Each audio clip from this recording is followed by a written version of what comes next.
All right, so we're going to get started. Welcome to the 8th audio track at Casual Connect.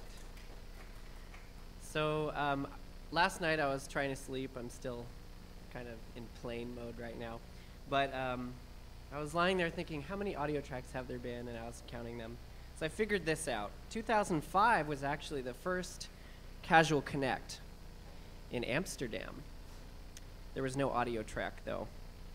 2007 is when I first attended. 2008 was the first audio track, also in Amsterdam. I wasn't at that one. But after that, I've been at every one. So 2008, Seattle. 2009, every year. 2014 now, and we've returned the audio track to Amsterdam. So I'm really excited to bring the audio track to Europe again. So thank you to Casual Connect for allowing us to do that. All right? Yeah, insert clap. It's really awesome, I think.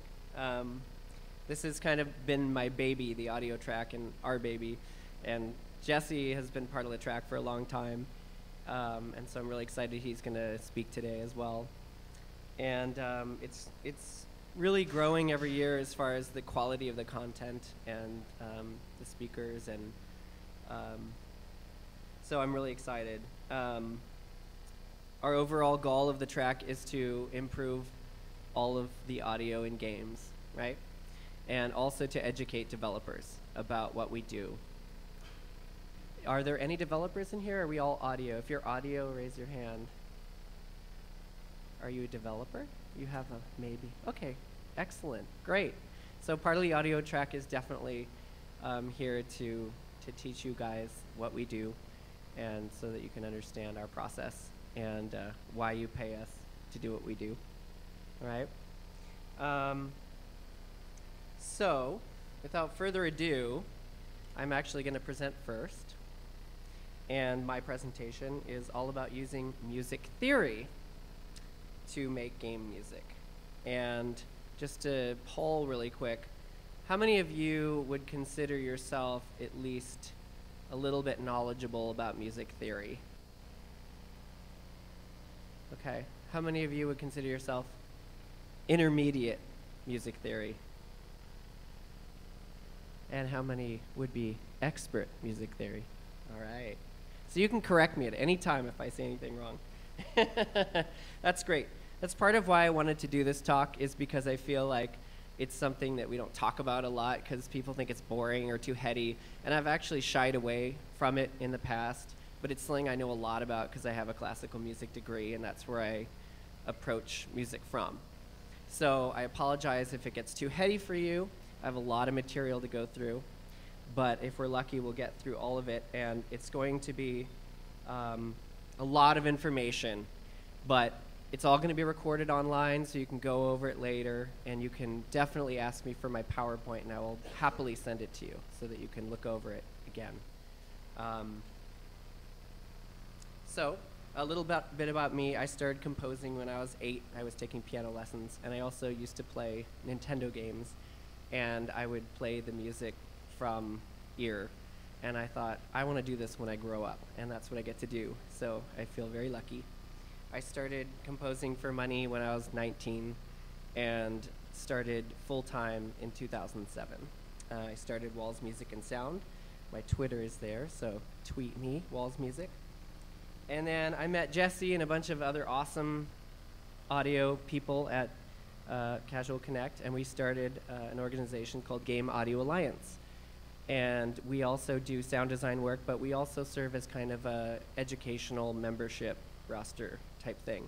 So our goal is to educate everyone and make sure that rates are equitable and all of that sort of thing. So if you have any more questions about Game Audio Alliance, write me or tweet us at Game Audio Allies. We couldn't fit Game Audio Alliance. Twitter wouldn't let us. So why is music theory important? So I strive to make music that I do beautiful, emotional, and interesting. Those are my 3 things, okay? No one wants to hear ugly or boring music or ugly, boring music because they'll hit the mute button, and that's what we don't want. So It will make your game moving. It will make it emotional. It will have fan engagement. It will win awards. You will make art with it if you use music theory. It will help you know your genres. And that's more than just classical. So I'm going to talk about a lot of genres that aren't just classical. It's easier for you to be unique and creative when you know music theory, because when you're stuck, you can just pull out a bunch of things just out of your hat, and you can do very, very quick, excellent work. You can make longer pieces.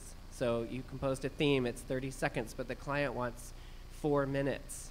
I can turn that 30 seconds into 4 minutes very quickly with music theory, okay? Without it, yeah, you can do it. It's not the only way to compose, but it's another tool. So this is Rachel Ray's 30-minute meal version of music theory today. But I won't do it with her voice. So, lesson number 1, learn your solfeggio, or solfege, or some people call it solfa. It is basically like Sound of Music styled do, re, mi, fa, sol, la, ti, do. There's actually hand symbols for it. You don't need to learn those, but they go do, re, mi, fa, sol, la, ti, do. That's not particularly useful. What I think is useful about solfege is I know in my head if I'm in a key, and you don't have to have perfect pitch or absolute pitch at all. If I'm in a key of that key that I just sang, I know where do is all the time. I know where so is, that's the 5th, which is the dominant. La is the relative minor. All of them are in my head. Re is the 2 secondary dominant. I can do that in my head only because of solfege. Now, I have met people who can do that with note names, and I bow to them because that's a whole nother skill if they have absolute perfect pitch, which I do not. But with solfege, I don't need it because I've practiced it so much that when I hear a melody in my head, I can write it down immediately because I hear it in solfege, okay?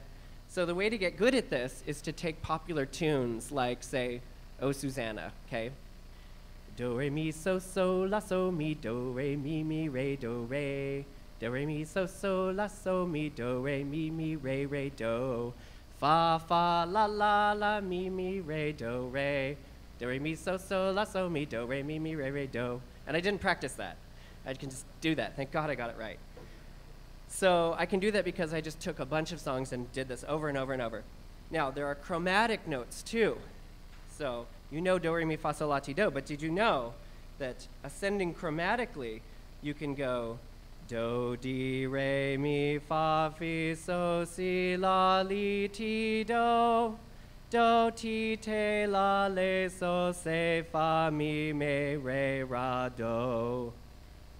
Wow. Why is that useful? Well, when you start to get really good at it and you realize that there are certain chromatic notes that are used a lot more than others. For example, sharp 4 is used a lot to accent the 5th, okay? So that's do, so, fi, so.